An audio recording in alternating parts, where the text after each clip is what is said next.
بسم اللہ الرحمن الرحیم۔ 5 عورتوں کو نیند نہیں آتی۔ حضرت محمد صلی اللہ علیہ وآلہ وسلم نے فرمایا ان 5 عورتوں کو رات کو نیند نہیں آتی، وہ 5 لوگ یہ ہیں۔ نمبر 1، بسم اللہ الرحمن الرحیم۔ ناظرین، کہ آپ کو رات کو سوتے وقت اکثر کروٹیں بدلنا پڑتی ہیں تو اس کی وجہ جو بھی ہو، مگر اس کا نتیجہ جلد موت کی شکل میں بھی نکل سکتا ہے۔ یہ بات برطانیہ میں ہونے والی ایک طبی تحقیق میں سامنے آئی ہے۔ ایک یونیورسٹی کی تحقیق میں بتایا گیا کہ جن افراد کو رات کو نیند نہیں آتی یا آدھی رات کو جاگ جاتے ہیں تو ان میں جلد موت کا خطرہ بہت زیادہ ہوتا ہے۔ اس تحقیق میں 5 لاکھ درمیانی عمر کے افراد کو شامل کیا گیا تھا اور دریافت کیا گیا کہ نیند کے مسائل سے 2-4 افراد، بالخصوص ذیابیطس کے مریضوں میں اس کے نتیجے میں کسی بھی وجہ سے موت کا خطرہ 87% تک بڑھ جاتا ہے۔ محققین کا کہنا ہے کہ یہ ہم پہلے سے ہی جانتے ہیں کہ نیند کی کمی اور خرابی صحت کے درمیان مضبوط تعلق ہے، مگر نئے نتائج چونکا دینے والے ہیں۔ انہوں نے کہا کہ ڈاکٹروں کی نیند کے مسائل کو بہت سنجیدہ لینا چاہیے تاکہ اس میں خطرے کو کم کیا جا سکے۔ ان کا کہنا تھا کہ ذیابیطس سے ویسے ہی مختلف امراض سے موت کا خطرہ 67% تک بڑھ جاتا ہے، مگر ایسے مریضوں کو بے خوابی کے دیگر مسائل کا سامنا ہو، ان کے لیے یہ خطرہ 87% تک بڑھ جاتا ہے۔ اس سے قبل 2019 میں کیلیفورنیا یونیورسٹی کی ایک تحقیق میں بتایا گیا تھا کہ محض ایک رات کو کم سونا بھی ذہنی بے چینی، خوف یا اعصابی خلل کا خطرہ 30% تک بڑھ جاتا ہے۔ طبی جریدے جرنل نیچر ہیومن بیہیویئر میں شائع تحقیق میں محققین کا کہنا تھا کہ ہم نے گہری نیند کا ایک نیا فائدہ دریافت کیا ہے جو رات بھر میں دماغی کنیکشن دوبارہ منظم کر کے ذہنی تشویش اور بے چینی کو کم کر دیتا ہے۔ نیند کی کمی سے ذہن بوجھل ہوتا ہے اور مختلف مسائل کا شکار ہو جاتا ہے، جبکہ زیادہ سونا حالت کو بہتر بناتا ہے۔ ناظرین، آئیے اب بات کرتے ہیں ان عورتوں کے بارے میں جن کو رات کو نیند نہیں آتی۔ حضرت محمد صلی اللہ علیہ وآلہ وسلم نے فرمایا 5 عورتوں کو رات کو نیند نہیں آتی۔ وہ 5 عورتیں کون سی ہیں؟ جاننے کے لیے ویڈیو کو مکمل ضرور دیکھیے گا۔ ناظرین، آئیے جانتے ہیں ایسی 5 عورتوں کے بارے میں جنہیں نیند نہیں آتی۔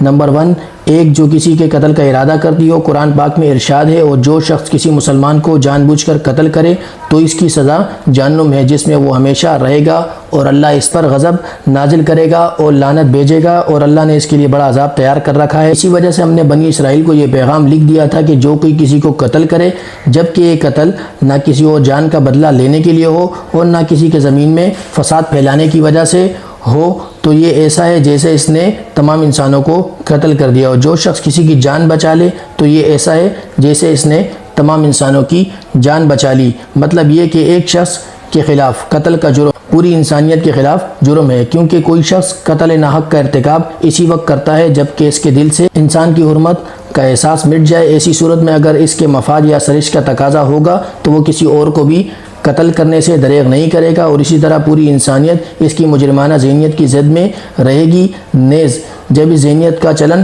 عام ہو جائے تو تمام انسان غیر محفوظ ہو جاتے ہیں۔ لہٰذا قتل ناحق کا ارتکاب چاہے کسی کے خلاف کیا گیا ہو اور چاہے وہ مرد ہو یا عورت، تمام انسانوں کو یہ سمجھنا چاہیے کہ یہ جرم ہم سب کے خلاف کیا گیا ہے۔ نمبر 2، جس کے پاس مال و دولت ہو اور اسے کسی پر بھروسہ نہ ہو۔ ناظرین، اکثر عورتوں میں یہ بخیل پن پایا جاتا ہے، یا تو کسی پر بھروسہ کر لیتی ہے اور بیوقوف بن جاتی ہے، لیکن جب اسے کہیں پر بھروسہ کرنا پڑ بھی جائے تو وہ وہاں بھی اپنی بیوقوفی دکھاتے ہوئے ناسمجھی کا مظاہرہ کرتی ہیں جو اسے بہت نقصان پہنچا جاتا ہے۔ ناظرین کرام، مرد ہو یا عورت، تاریخ کے ہر دور میں ایک سے بڑھ کر ایک دولت مند کرۂ ارض پر نمودار ہوا اور گردش ماہ و سال کے بعد مٹی کا ڈھیر بن گیا۔ اس کے باوجود حضرت انسان سمجھنے کے لیے تیار ہی نہیں۔ دولت کے انبار پانے کے بعد صرف اولیاء اور پیغمبر ہی استقامت پر کھڑے نظر آئے، ورنہ زیادہ تر دولت نے انسان کا دماغ خراب کیا اور انسان غرور کا شکار ہوا،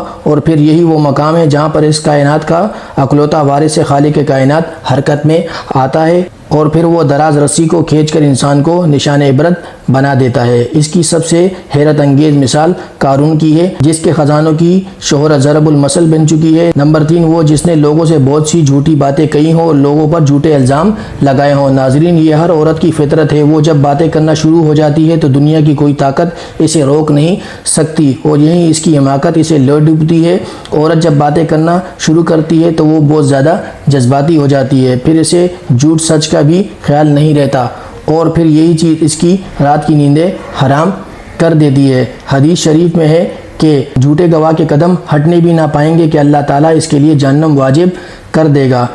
جس نے کسی مسلمان کو ذلیل کرنے کی غرض سے اس پر الزام عائد کیا تو اللہ تعالیٰ جہنم کے پل پر اسے روک لے گا یہاں تک کہ اپنے کہنے کے مطابق عذاب پالے۔ جو کسی مسلمان پر ایسی چیز کا الزام لگائے جس کے بارے میں وہ خود بھی جانتا نہ ہو تو اللہ تعالیٰ اسے جہنمیوں کے خون اور پیپ جمع ہونے کے مقام میں اس وقت تک رکھے گا جب تک کہ اپنے الزام کے مطابق عذاب نہ پالے۔ نمبر 4، وہ جس کی ذمہ داری زیادہ ہو لیکن اس کے پاس دینے کے لیے کچھ نہ ہو۔ کائنات کی تلخ ترین اور شفاق حقیقت بھوک ہے۔ بھوک بڑی بدذات ہے۔ انسان، چرند، پرند اور ہر ذی روح مخلوق اپنی بھوک کے سامنے بے بس ہو جاتی ہے۔ یہی وجہ ہے کہ موجودہ حالات کے پیش نظر غرباء اور بے سہارا لوگوں کے سامنے بھوک ایک بہت بڑا مسئلہ بن کھڑی ہو گئی ہے۔ حیثیت مسلمان ہمارے اوپر یہ فرض ہے کہ ہم اپنے ارد گرد رہنے والے غرباء اور مساکین کی مدد کریں جو اللہ تعالیٰ کے ہاں سب سے زیادہ پسندیدہ عمل ہے کہ ایک حدیث میں ہے آپ صلی اللہ علیہ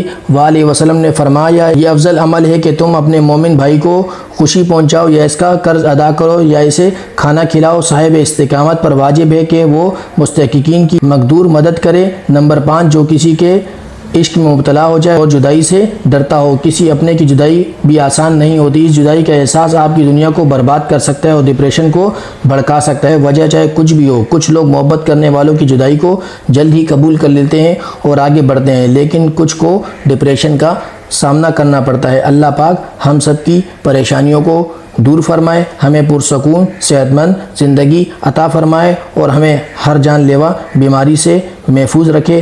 آمین ثم آمین یا رب العالمین۔ ناظرین کرام، کمنٹ باکس میں اللہ تعالیٰ کے 99 ناموں میں سے ایک نام ضرور ٹائپ کیجیے گا۔ اگر آپ لوگوں کو ویڈیو اچھی لگی ہے تو آپ لوگوں نے اچھے کمنٹ کرنے ہیں۔ آپ لوگوں کو کس طرح کی ویڈیوز اچھی لگتی ہے وہ بھی آپ لوگوں نے ہمیں بتانا ہے اور مجھے اس ویڈیو سے اجازت دیجیے گا۔ ملتے ہیں اگلی ویڈیوز کے اندر۔ السلام علیکم۔